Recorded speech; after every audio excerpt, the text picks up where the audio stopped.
give 2 minutes and then I'll start it up.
All right, ready to dive into this?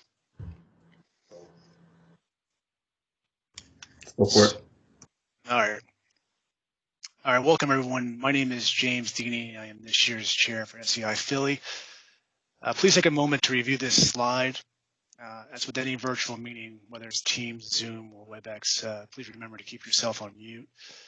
Also note that this meeting will be recorded, and the link to the recorded event will be provided at a later date. During this presentation, if you have any questions or comments, please write them in the chat window for the speakers to address at the end of the presentation. I also understand that many of us have meetings that book in this 1 hour time slot, so we will try to honor that time commitment. But if we run a little over, please just bear with us. So officially, welcome everyone to SEI Philly's first meeting of the 2020-2021 calendar year. I want to thank everyone for joining us today for a great presentation by Tom McNavage and Mehul Dave. We have over 100 people registered for this event. That is outstanding. This shows the outreach these virtual meetings have, especially when we have a topic as interesting as this one. For those that are in attendance on this call, we will email a link so that you can download the PDH.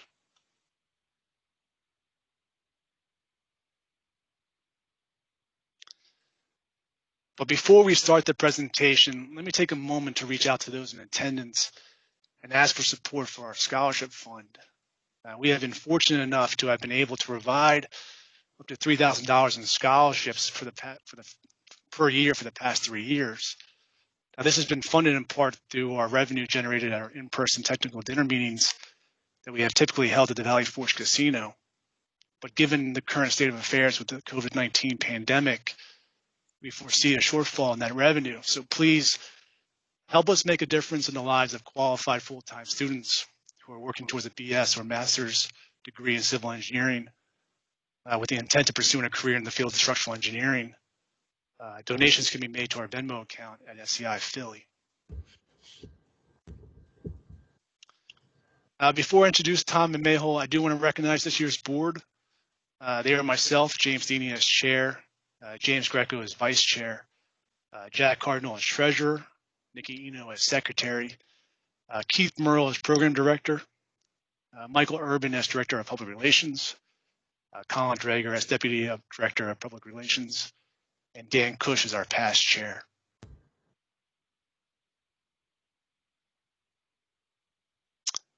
So with that, I'd like to introduce today's speakers. Tom McNavage is a registered PE in Pennsylvania and a project engineer at AECOM with over 26 years of design and construction experience. He has worked at AECOM for the past 20 years on bridge replacements and rehabs. He obtained his bachelor's from Drexel University and his master's from North Carolina State. So welcome, Tom. Mehul Dave is a registered PE in Pennsylvania, Texas, Maryland, and he's a structural engineer at AECOM with over 15 years of design and construction experience. He has worked at AECOM for the past 13 years on the bridge replacements and rehabs. He obtained his bachelor's from Mumbai University and master's from University of Maryland. So welcome, Mehul. So with that, gentlemen, the floor is yours. Okay. Tray. Two. Nothing there. Bear with me. We worked on this. Flawless transition. Hey, picture the Eagles up there. How bad could it be, right? Okay. Thank you, James. And ASC SEI Philadelphia chapter, the opportunity to present this project. And the presentation is titled The Coplay-Northampton Bridge Replacement, Spliced Bulb Tee, and Electrically Isolated Tendons. James has already gone through the presenters. It's Mehul Dave and myself. And we'll get into it. The Coplay-Northampton Bridge, the location is on the county line between Lehigh and Northampton counties in eastern Pennsylvania. Zooming in a little bit closer, the existing bridge connected the boroughs of Coplay in Lehigh County and Northampton in Northampton County, and carried what is known as Chestnut Street on the Coplay side, which turns into 9th Street in the on the Northampton side, and that switchover takes place at the county line, which is the middle of the Lehigh River. The existing Coplay-Northampton Bridge was 7 spans, 3 different structure types, which made it eligible for listing in the National Register of Historic Places, just because it was unique in that it had the 3 structure types at one location that were prevalent at the time of its construction in 1930. On the west approach of the existing bridge, on the Coplay side, 3 spans of about 350 feet of concrete encased steel eye girders, and it carried the bridge over Bridge Street and the Ironton Rail Trail. The main spans, 3 spans of 548 feet of open spandrel concrete arches over the Lehigh River and the former location of the Lehigh Canal. On the east side, the Northampton, 1 single span, 219-foot long steel through truss carried traffic over Norfolk Southern Railroad and the future Delaware and Lehigh Heritage Trail extension. The project came about because the bridge was beyond its useful life, was structurally deficient, had a posted weight restriction, as you see in the photo on the right, was a danger to public safety as pieces of the concrete encasement on the Coplay side would fall off the bridge repeatedly and onto the trail below, so a protective canopy was erected. And also there was a closure of one of the sidewalks due to extensively deteriorated railing. This slide doesn't really do justice to the many years and countless alternatives that were studied for the structure. However, the proposed structure ended up being an 8-span structure, 1,116 feet in length, with retained fill approaches on either side. Carries 2 traffic lanes, a sidewalk on the south side, and a turn lane at the east approach into Northampton. The proposed structure reuses existing pier and abutment foundations. And on the approaches, 3 spans of the structure are on the Coplay side are conventional multi-beam pre-stressed concrete approach unit, and same thing for 2 spans on the Northampton side. And in the center span, this is the fully continuous multi-beam pre-stressed concrete main span unit. And that was decided upon basically because we went to reuse the existing pier foundations. You can see in the slide the plan dimensions of both the approach and the main span piers, but it really was the depth. They go down almost 30 feet to rock, which is the impetus for retaining the existing piers, or existing pier foundations. I have some questions, but I'm going to forward you straight. If someone's speaking there, I'd appreciate it if you would mute your microphone, please. in any case, when the decision is look into retaining the existing pier foundations, concrete testing was performed. Cores were taken from the deck level all the way down to the bottom of the footing. Concrete was tested and found to be in good condition, having a strength of almost 10,000 psi, most likely to a very high cement content. And then the piers are going to be retained. If you look in the upper left photo of the slide there at the top of the what's known as the plinths. So that set up the main span unit over the river spans. 548-foot long main span unit with two spans at 181 feet and one at 186 feet. Ordinarily, it would lend itself very well to a steel alternative. However, at the time, PennDOT had most recently approved the NP59 standards by Central Atlantic Bridge Associates for spliced pre-stressed concrete girders. That was examined as an alternative and found to be economically competitive with steel, and was selected to be pursued into final design.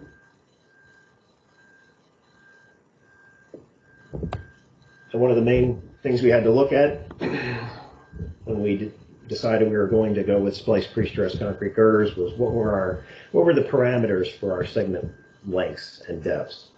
By the graphic here, you could see that basically beam transportation was going to be the main deciding factor. There were 3 pinch points on the intersection of Front Street and Bridge Street on the Coplay side, the Canal Street Bridge and the 10th Street Arch on the Northampton side. And that's those locations in plan view. This slide is shows you each of those locations. Front Street and Bridge Street was basically any intersection you would find in a semi-urban environment. We met with a producer out in the field, took some measurements, and came to the conclusion that a maximum segment length of about 125 feet would be something that they could get to the site, negotiate that turn, and not have an extensive utility relocation or conflict with buildings. So that set up our length, maximum length. The Canal Street Bridge on the Northampton side. In this photo, it shows it being posted for 3 tons. So it kind of ruled out a long straight path to the site, which Canal Street is. So we ended up looking at bringing the beams under 10th Street Arch, carries Norfolk Southern Railroad over 10th Street in Northampton. And this limited us to a segment depth of 115 inches. Now, after we had gone through the entire design process, Northampton County came back in. They own that bridge. They did a rehab on it and removed the load postings. So that opened up Canal Street as a shipping route. So with our parameters set for what we're going to do for segment lengths and depths, we got into the design of spliced pre-stretched concrete girders. And I'm going to turn things over to Mayhol and have him go through the detailed parameters for design. Mayhol?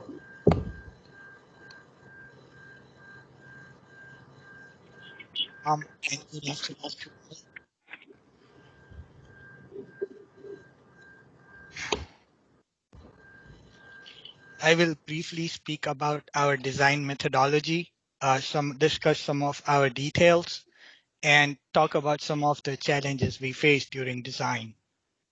So our main design software was Bentley's Deep Spliced, which is a line girder analysis program. This was also PennDOT's preference. We also developed a 2D CSI Bridge model, which was mainly used to validate analysis results from Spliced. All the code checks were performed per PennDOT requirements as stipulated in DM4. And we adopted details from the approved drawing NP59 that Tom mentioned earlier, although a lot of our details were based on design requirements. And we also followed BDs and VCs as appropriate. The closure pore diaphragms that we'll take a look at a little bit later were designed based on forces from CSI Bridge. And our design required us to provide 4 tendons with 15.6-inch diastands each. Girder concrete was 10 KSI, spliced concrete was 9 KSI.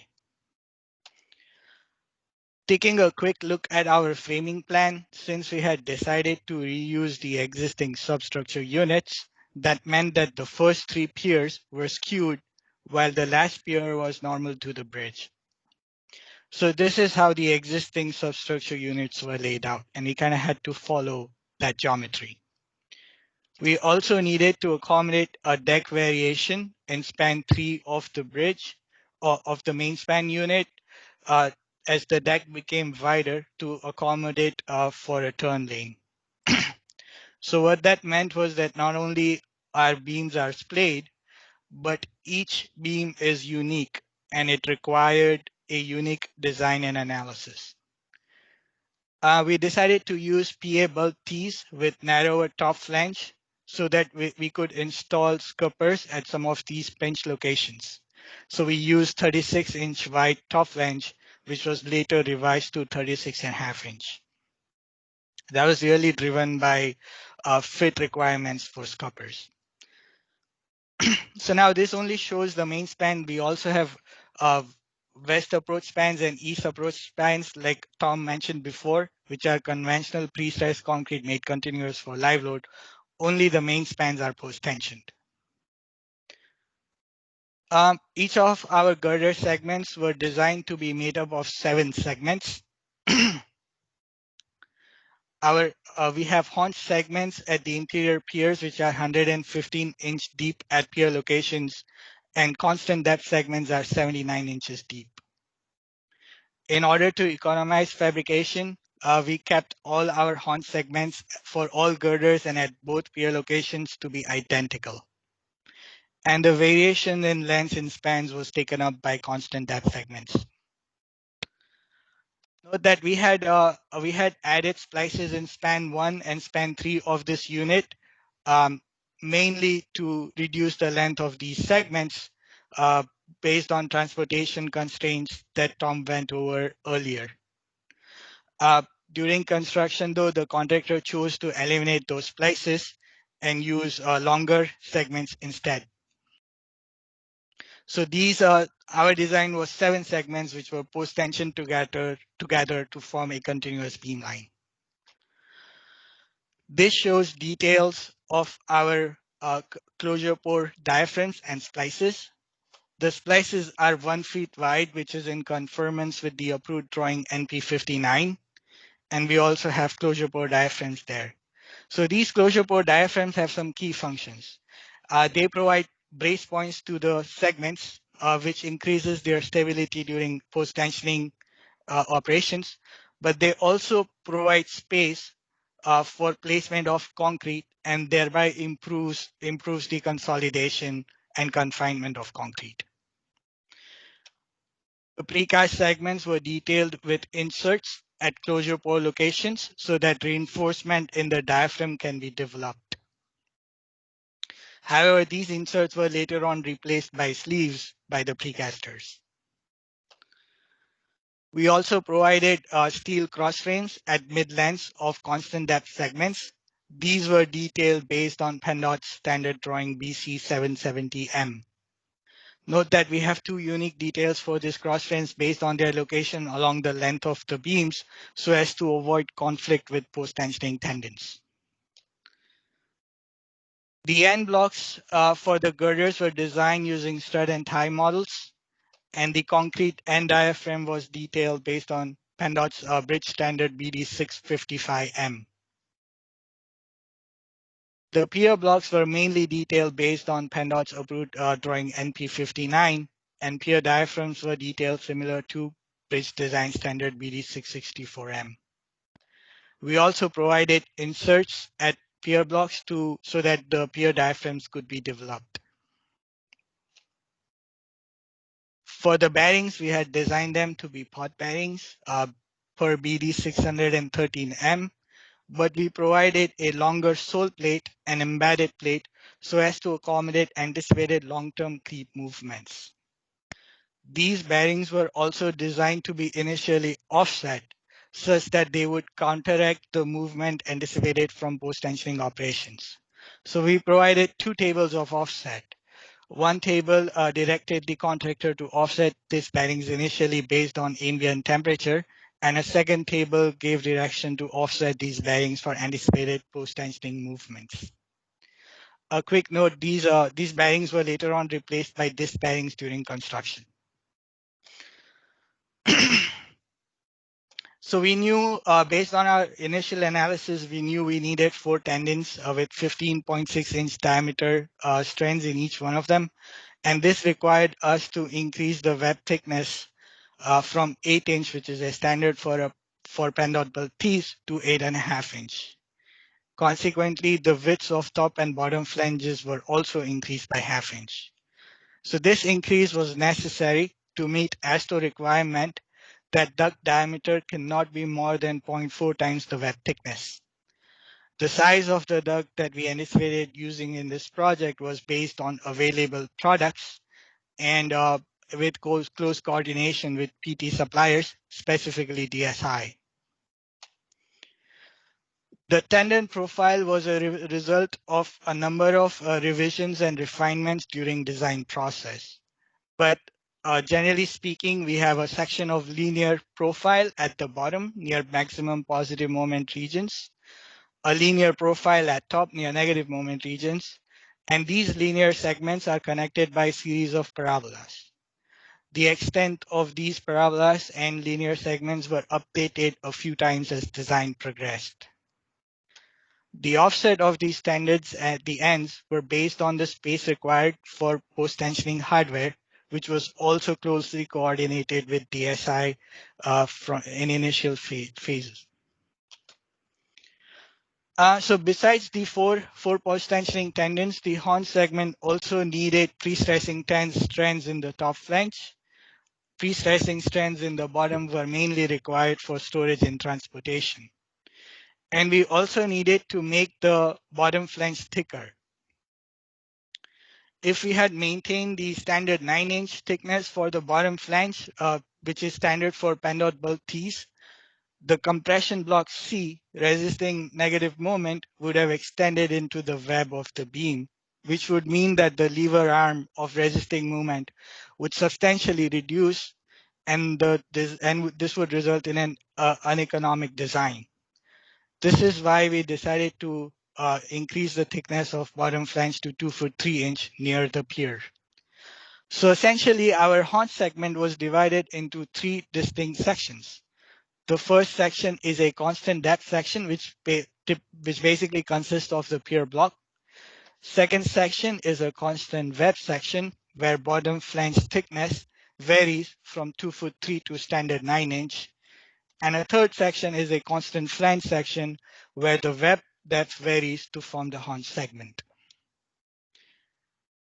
We also added 10 number 9 bars in the bottom flange, which was really needed for storage and transportation. So similar to horn segment, we added pre-stressing strands in constant depth segments as well, as needed by design to supplement post-tensioning in each stage of construction, including storage and transportation. So speaking of construction sequence, quickly taking a look at our design construction sequence. Our first step was to install the haunched segment in span 3. The causeway required for construction was anticipated to be on the east bank of the river at this time. So the haunch segment is supported by the newly constructed pier extension and a temporary tower. The next step would be was to install constant depth segments of span 3 supported on a strong back from the haunch segment. Note that these temporary towers were actually not required in construction because contractor had chosen to eliminate this splice. So this was one big segment instead. At this point, the causeway would be switched over to the west bank of the river, and a haunch segment or span 1 would be installed. And then similar to the east side of the bridge, constant depth segments would be erected with a strong back on the haunch segment. Finally, the constant depth segment or span 2 was installed using strong backs on the free ends of the haunch segments. Then it's just a matter of casting your splices, installing your tendons, stressing them, and grouting them. Once the grout has set, the temporary supports can be removed. At this point, our beams are continuous.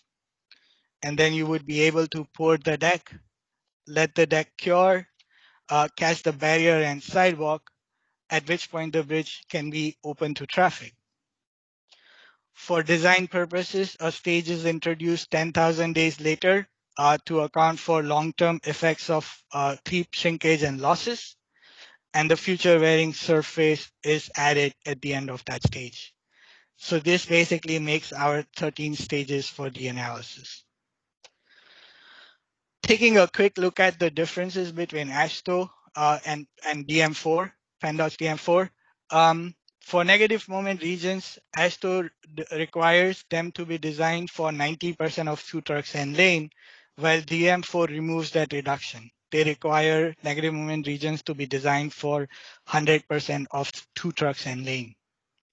The limits of allowable stresses are also different between DM4 and ASHTO. For service three-load combination, the tension is limited to 0.195 square root F prime C in ASHTO, while DM4 only allows half of that. For a 10 KSI concrete, this equates to 0.3 KSI, which is the limit of tension allowed for this bridge. The allowable compression before losses in ASHTO is 0.6 F prime C, while the M4 maintains 0.6 F prime C for girder segments, but reduces that to 0.55 F prime C for splices.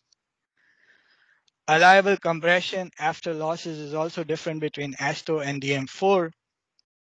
Generally speaking, DM4 is more stringent. So your allowable compression is limited to 0.4 F prime C in DM4 for pre-stress and permanent loads, and live load plus half that load plus pre-stress, while ASHTO allows 0.45. This factor phi W is to address web slenderness, and it only comes into picture if your web slenderness is more than 15. Another important stipulation of DM4, the version of the DM4 that we were using in initial phases of design, was that over-reinforced sections were not allowed unless approved by chief bridge engineer. The over-reinforced sections were defined as those where C over D ratio was more than 0.42. And we certainly had some location where this ratio was violated. So specifically speaking, in those locations where tendons traveled from bottom flange to top flange, the DE, the depth to the effective tensile reinforcement, was really small, just because the tendons are at the mid depth of the segment. So this ratio was typically violated in these transition regions, but these regions also happen to be close to points of contraflexure, and they never governed the design. So in our mind, this was really not an issue, although we were violating that ratio at specific locations. Having said that, this restriction was removed in April 2015 edition of the M4, which was released during the design process. Hold on a second, sorry about that. One decision that we made early on in design in concurrence with the district was to not apply post-tensioning after deck is placed. So post-tensioning is only applied to non-composite section and not the composite section. So this would mean that the future removal of deck would have little effect on girders. Of course, the effect of secondary losses and creep and shrinkage would have to be evaluated, but those are anticipated to be minor. The alternate would be to apply part of post-tensioning after girders have become composite and design girders so that they can handle the stresses, when deck is removed in the future. So this would lead to an inefficient design. A more refined alternate would to plan for redecking in small portions so that a detailed redecking scheme where deck is replaced in small portions and stresses and girders are managed by using counterweights and ballast would be possible. However, in order to simplify future redecking, we decided to not provide post-tensioning after deck was cast. So since the deck is not pre-compressed, deck can experience significant tensile stresses. The design so for the design of that case in negative moment region, the design assumption would be that the concrete of deck is not present in resisting the stresses.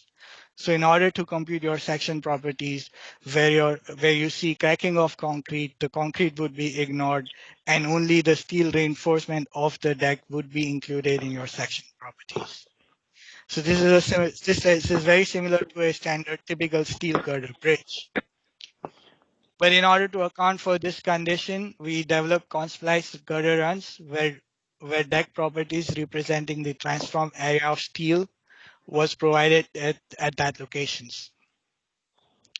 Note the allowable compression the allowable compression in deck also has limits which are similar to that for girders. So you are restricted to 0.4 F prime C under pre-stress and permanent loads and live load plus half that load and pre-stress and 0.6 F prime C under service one load combination.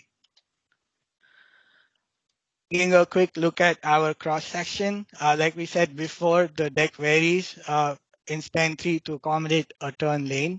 But at the same time, we also have an 8-foot wide sidewalk on right side of the bridge.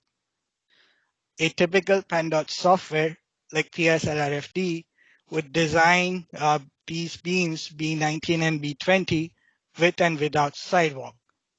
So this is done to allow for a future condition where sidewalk would be removed, so dead load on these beams would be reduced, but live load would be increased.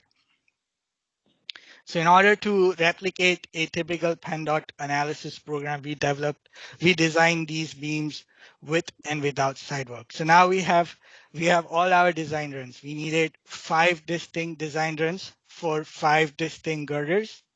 On top of it, we needed 2 more design runs for beam 19 and beam 20 without sidewalk being present. And then all these 7 girders needed to be designed for no deck present condition. All these 14 runs also needed to be rated for all typical PennDOT rating trucks. So in order to go through and do code checks on all of these 14 different design cases, we developed spreadsheets to perform this code check. So we had a spreadsheet for live load distribution factors. And in order to honor DM4 requirement that the negative moments were to be designed for 100% of 2 trucks, we scaled up the axle weights of 2 trucks and 2 tandems. So Spliced would automatically apply the reduction of 90% based on AASHTO, and in order to counteract that, we scaled up the loads, the axle loads for 2 truck and 2 tandem defined in the program. We then had spreadsheets for checking stresses at each 13th stage of construction, a spreadsheet for moment and shear capacity, anchorage zone reinforcement, fatigue checks, deflection checks, composite reinforcement, spreadsheet to produce girder ratings, and to design camber and haunch. So I know this is a laundry list of spreadsheets, but the point that I want to make here is that if I had to do this again, I would probably recommend combining some of these spreadsheets into a ginormous spreadsheet instead. The reason is that every time there was a change in design, we had to run the new analysis through all of these spreadsheets for all of the 14 design cases. And maybe it would have benefited us if we combined some of these spreadsheets so that the post-processing efforts would have been reduced. Finally, taking a look at our CSI Bridge model, we developed a 2D model for the bridge. All the elements of the girder, including the end block, the pier blocks, the thickened bottom flange, tendon profiles, they were identical between CSI Bridge and Consplice. And then we produced comparison graphs for stresses between CSI Bridge and Consplice. Generally speaking, the trend of stresses was similar between the two models, although there were some distinct dissimilarities. For instance, you can clearly see the stresses in splices in Consplice model are much higher than that in CSI Bridge, of course, because the Consplice model does not include the closure pore diaphragm. Having said that, the stresses in each 13 stage of construction were within PennDOT limits in both Consplice model and CSI Bridge model. Finally, we used CSI Bridge model to design closure pore diaphragms. With that, I will turn this back over to Tom, who will walk us through the construction. Okay. Let's see if I get this. Leave that eagle slide up there for a brief moment. And this will be the project timeline for construction. I do want to say that while I served as the engineer of record for the structure, Mayhole was the designer of the post-tension units, as you can tell by his presentation. And when design was complete, we did hold a moment of silence for Mayhole's personal life that he sacrificed in putting together all of those many spreadsheets. So thank you, Mayhole. On to construction. The job itself was ready for advertisement in November of 2016, and bids were opened a month later. Trumbull Corporation was the winning bidder at nearly $26 million. He started construction in May of 2017 and had the bridge open to traffic by December of 2019. The anticipated completion of the entire structure was supposed to be in June of 2020. However, COVID-19 restrictions held the contractor up for several months, and he finished last month. So now I'll walk through various aspects of the construction of the Spliced girder unit. This is some pictures from Northeast Pre-Stress facility, where the forming of the beams on the left-hand side. Formwork was in place. You can see the performance of serrated edges at the closures to enhance shear transfer. Also a picture in the yard of the ducts projecting from the ends of the segment. I had to ask why they were color-coded, and it was because the ducts were color-coded because the ports, the grout ports at the tops and bottoms of the beams were also color matching, so that you knew what valve you were opening when grout is placed in the ducts. Some photos of beam transportation showing how Northeast Pre-Stress used steerable trailers to get the beams to the site.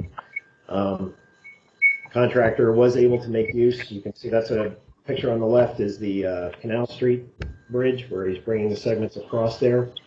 And again, he eliminated splices, and he actually got burned a little bit in that there was a culvert project ongoing north of the job, which limited one of his access routes and forced him to do some things like put up temporary pavement in a township park so he could bring the segments across. And he actually had his drivers have to back these long sections up almost sometimes over a mile to get them to the site. So this is some photos of beam transportation. Crane used, and this was the crane placed on the causeway projecting from the west side of the river to put the drop-in section in. It was a Liebherr LTM 1500 500-ton truck crane with a luffing jib. And actually, the contractor told us that it was the largest truck crane he could get his hands on east of the Mississippi. A shot of the temporary support towers. Contractor used 4 posts per support, tube steel laced together, and each column laced together, and then braced longitudinally through concrete deadmen and guy wires. Causeway flooding. This is significant in that any contractor will tell you that work over water is always risky, and well, Trumbull certainly experienced some washouts of the causeway multiple times during the construction of the bridge. And as the erection of the beams was proceeding, he had planned to put his temporary supports on a causeway on the west side. However, hurricane season was approaching, and he didn't want to have the beams up on temporary supports on a causeway that could potentially wash out. So he elected to actually form and pour a reinforced concrete temporary pier on top of his causeway.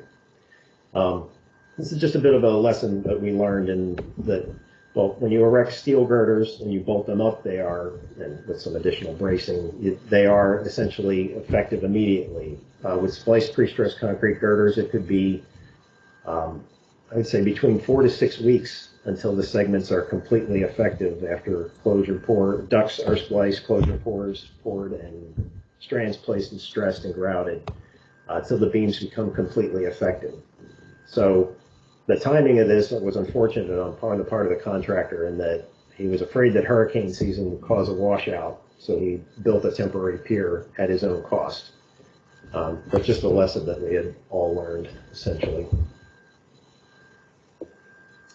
Some photos of the actual beam erection itself, constant depth segment in the upper left and the lower middle, and beams being brought in onto the causeway, haunch section getting ready to be placed in the upper right photo. This is a photo of the strong backs, and like Mayhall said, we had intended that the haunch section on the left side of the photo be supported by a temporary tower.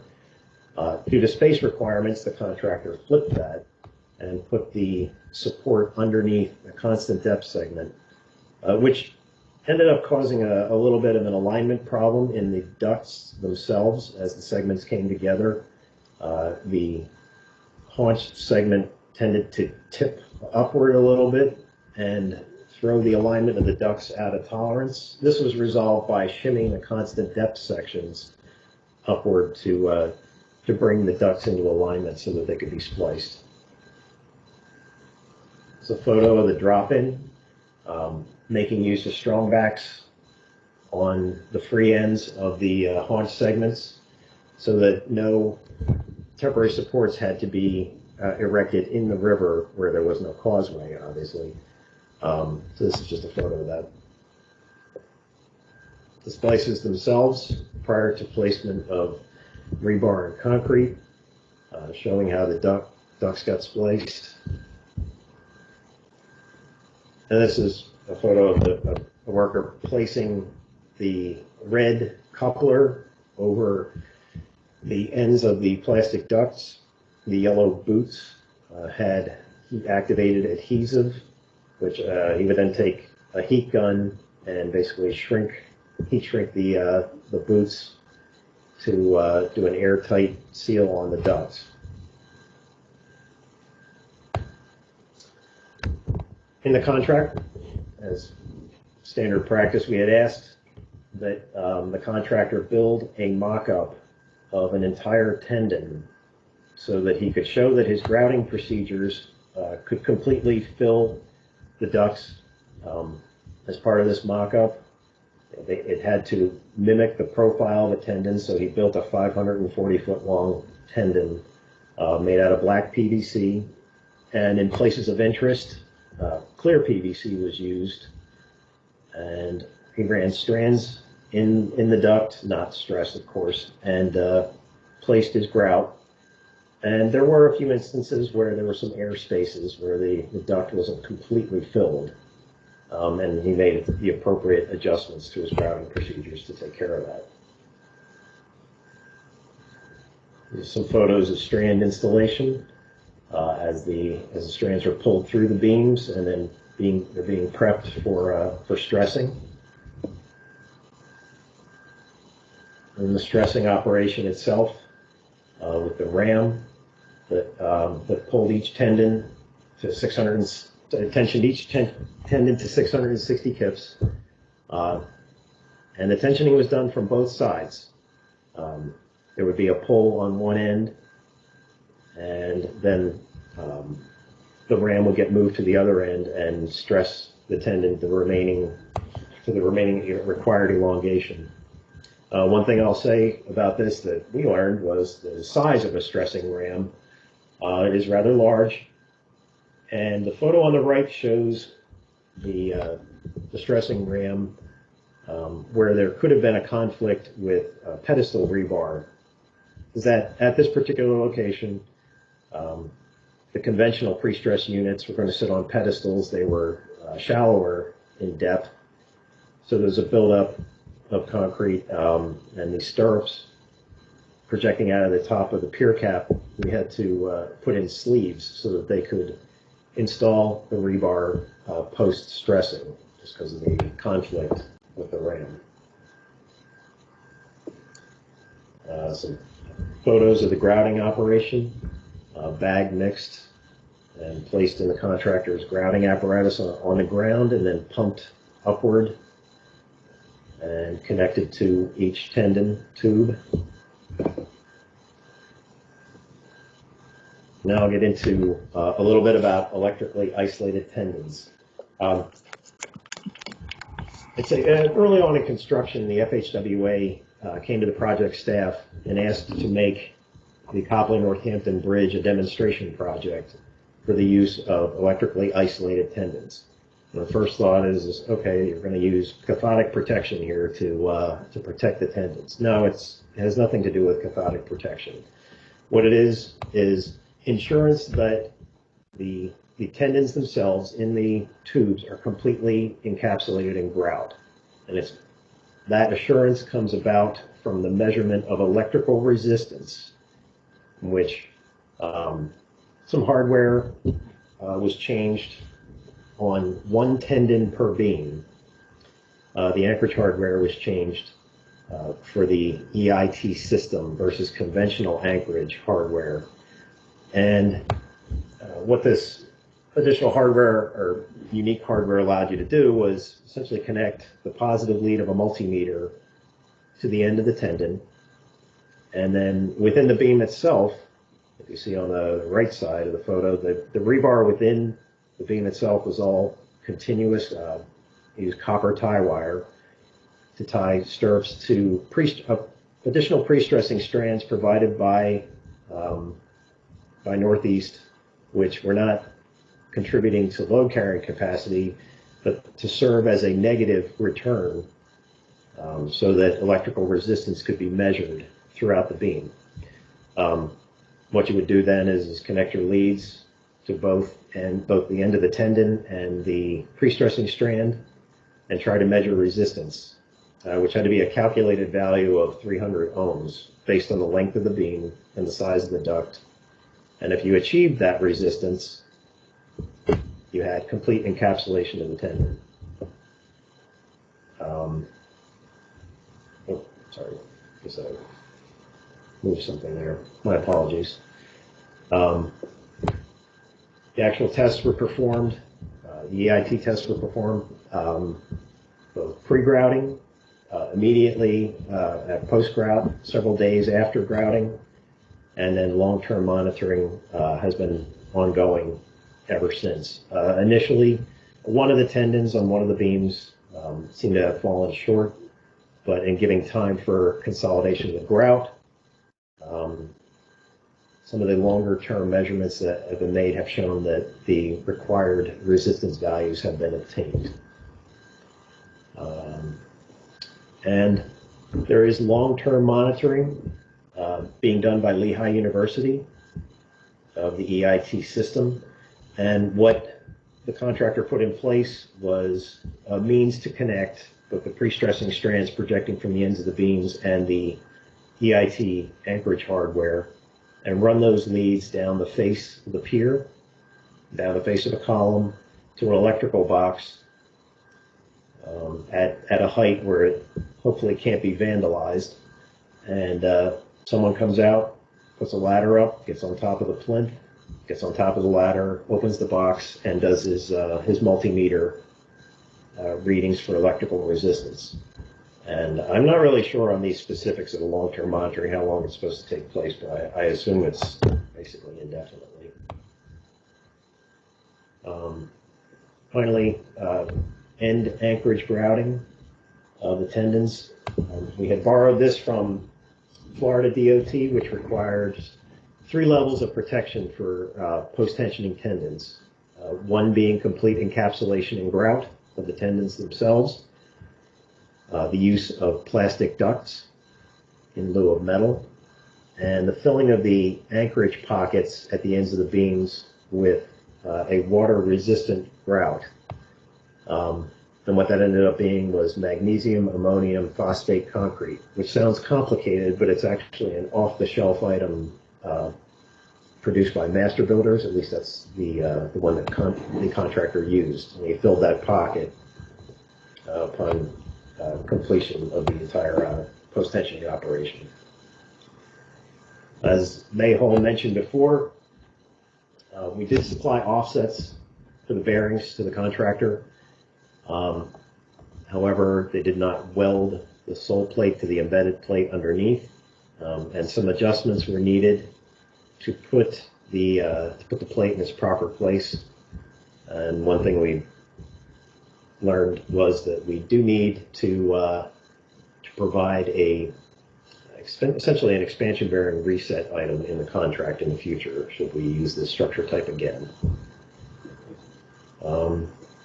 After the completion of the post-tension unit, construction of the rest of the structure took place as a typical bridge construction with placement of the conventional multi-beam pre-stress units and nearly a year of deck work.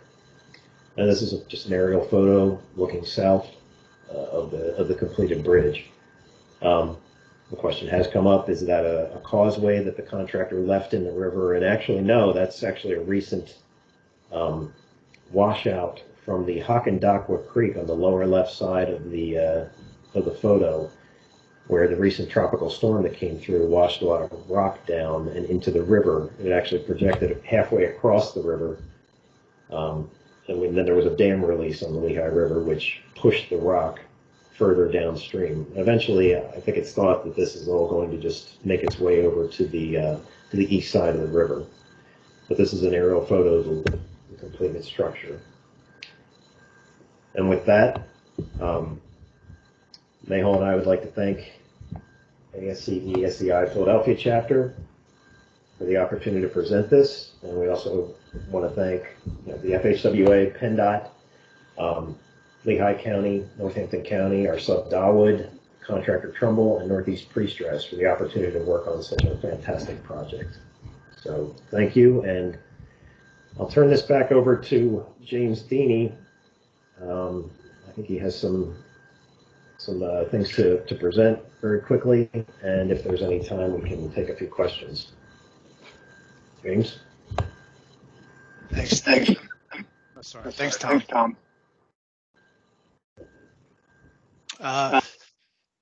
So I want to thank everybody. Thanks, Tom and Mayhole, for the great presentation.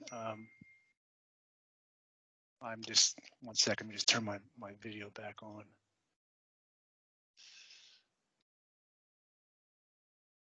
To show our appreciation, Tom and Mayhole, the SEI board would like to present to you virtually, of course, certificate of appreciation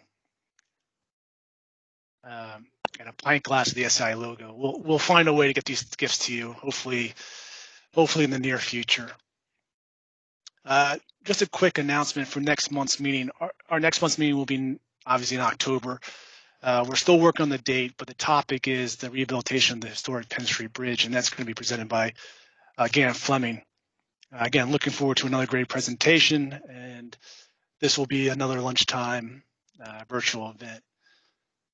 I also want to take a moment to talk about this year coming up. Now, it's a year of uncertainty, of course, so please note that the SEI board, in conjunction with ASE, Philly, and state local policies, will evaluate if the in-person technical meetings can commence. We will not prematurely jump to in-person meetings without consensus from outside authorities. So please continue to look for our email blast about upcoming events, whether they're virtual or in person. This is the last slide. What I want to say is SEI Philly is proud of our involvement with the next generation of structural engineers. And as mentioned earlier, we have been fortunate enough to have been able to hand out scholarships over the last 3 years. Last year's winners were Bryn Hindermeyer and Anastasia Lizzie. Both received $1,500. Also, SEI Philly dedicates one monthly event each year to College Day. So last year's College Day was hosted by Villanova University, for which SEI put on a cornhole tournament. We had student participation from Temple, Widener, and Drexel. It was an excellent event, great event. And as you can see in the pictures, James and PJ walked away as winners and both received a set of cornhole boards. So please congratulate Bryn, Anastasia, James, and PJ on their accomplishments, and then hopefully next year, when we actually get to see each other face to face, we can give these people some greater fanfare at our next in-person meeting. That's all I have. But do you want to, James Greco, do you want to run through these comments we have? Tom, do you available to answer some of these comments, these questions? The hard ones will go to Mayhole. All right, I can certainly answer some of these questions. There is a question here about advantages of the sleeves over design inserts. I think sleeves are cheaper because they are plastic. One thing I would like to mention that the inserts, they need to be mechanical couplers, not formwork inserts. So there is a legit DS Brown product that you would probably use here, which are probably more expensive. A question about time step analysis. We required the contractors to cure the girders for 28 days before they can be installed, and that assumption was also followed in our design. So we did time step them. A question about linking the spreadsheet.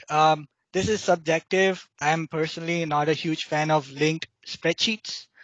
I think code check spreadsheets have been coming up more and more of late, and using VLOOKUP, index, and match functions, very smart spreadsheets can be made to handle all the code check in one big spreadsheet. But again, this is very subjective. You can certainly use linked spreadsheets. I have seen linked spreadsheets, and they work perfectly fine. The location of precast plant and yard. Tom, do you want to answer that one? I didn't actually see what the question was. What was it? Where was the precast plant and yard located? Oh, I'm sorry. It was at Northeast Pre-Stress Products in Cressona, Pennsylvania. So I guess the distance from there to the actual site, probably about an hour. And Cressona is just outside of Pottsville, in basically Schuylkill County. The next question, the reasoning for substituting disc pairings with pod pairings. Well, we designed them to be pod pairings because that's a PennDOT standard. PennDOT doesn't really have a standard, or did not have a standard for disc pairings back then. And I assume that the contractor chose to replace them with discs due to cost considerations. There is a question on if the pre-stressed beam shrinkage influenced design construction staging. Well, the shrinkage, creep, secondary effects, all of them were part of the analysis, and we designed for them. How much of a contribution they had on the stresses, I don't know, but they were certainly accounted for.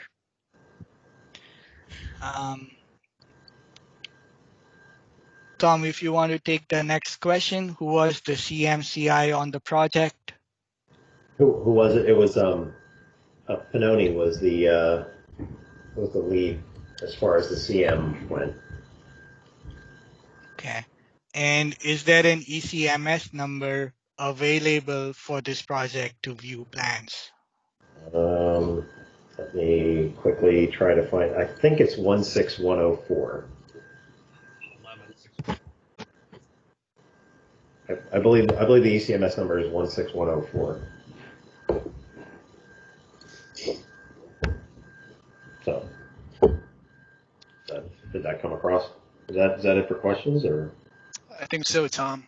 Well, I mean, that's perfect timing too. It's 1 o'clock, so I appreciate your time. Thanks a lot, Tom and Mayho, for presenting and dedicating their time. And very quickly, I think I misspoke. 11614 is the 11614 is the ECMS number. okay. Well, that's all I have. I appreciate everybody's time. Again, like I mentioned earlier, we will send out a link to those in attendance for the PDHs. And look forward to our email blast for next month's technical meeting. And that's all I have. Enjoy the day, everybody. Good. Thanks Tom. Thanks, Yeah. Mayho. Thanks a lot. Thank you. Guys.